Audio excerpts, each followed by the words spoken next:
Guys আজকে হঠাৎ করে আমি বেরিয়েছিলাম বালুরঘাট যাওয়ার উদ্দেশ্যে। তো চলো তোমাদের পুরোটা একদম শুরুতে বলা যায়। দেখো ভিডিওটা হচ্ছে আজকে থেকে 2 থেকে 3 দিন আগের, মানে আজকে যাবো আমি হচ্ছে বালুরঘাটে, যার জন্য চলে আসলাম প্রথমে নির্মলদার দোকানে, যেখানে ছিল আমার ক্যামেরাম্যান, আর ওকে নিয়ে এখন যাবো হচ্ছে আমি সেলুনে চুল কাটতে।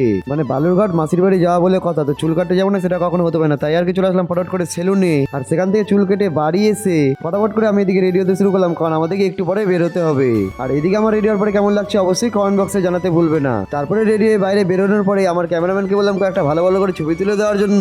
দেন আমরা একটা গাড়ি করে চললাম রায়গঞ্জের উদ্দেশ্যে, কারণ প্রথমে যাবো শিলিগুড়ি মোড়, আর সেখান থেকে তারপরে যাবো বালুরঘাট। আর আজকে কিন্তু আমি একা না, আমার সঙ্গে যাচ্ছিল আমার জেঠি। তাই আর কি শিলিগুড়ি মোড় পৌঁছে প্রথমে আমরা নিলাম সেখানে 2টো কেক আর একটা জলের বোতল, আর সেখান থেকে আমরা দুজন মিলে চললাম বাসে করে বালুরঘাটের উদ্দেশ্যে। আর দেখতে দেখতে কিন্তু আমরা পৌঁছে গেলাম হচ্ছে কালিয়াগঞ্জে। মানে তোমরা যারা আমার রেগুলার ভিডিও দেখো তোমরা অনেকেই জানো আমি কালিয়াগঞ্জে বেশ কয়েকটা ভিডিও বানিয়েছি। যাই হোক, এখন আমি ছিলাম বুনিয়াদপুর বাস স্ট্যান্ডে, আর এটাই হলো কিন্তু বুনিয়াদপুর। আর বুনিয়াদপুর পাওয়ানোর পরে আমরা পেয়েছিলাম একটা সুন্দর ব্রিজ, আর ব্রিজটার ভিউটা ছিল অসাধারণ। তারপরে আমরা চলে আসলাম গঙ্গারামপুরে। আর বালুরঘাট যেতে এখনো অনেক দেরি, যেহেতু বালুরঘাট অনেক দূরে, তাই একটা ব্লগে দেখানো সম্ভব না। চলো দেখাচ্ছি নেক্সট পার্টে, ততক্ষণের জন্য টাটা।